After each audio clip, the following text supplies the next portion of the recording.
Morning guys. I'm now inside our hacienda number 2 again. This is inside our hacienda.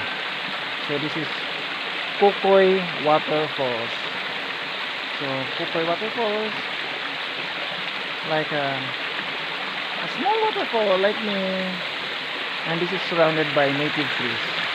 So we developed this area of native trees to protect and conserve our water, because the source of our municipal water is from here in this area. So surrounded by, well, the mountains around are already denuded, so we have to plant more trees. We have to double time.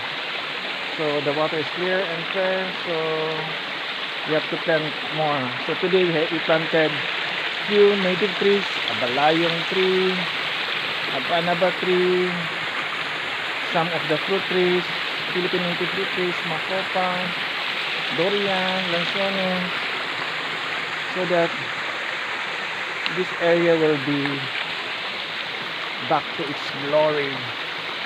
Good morning again.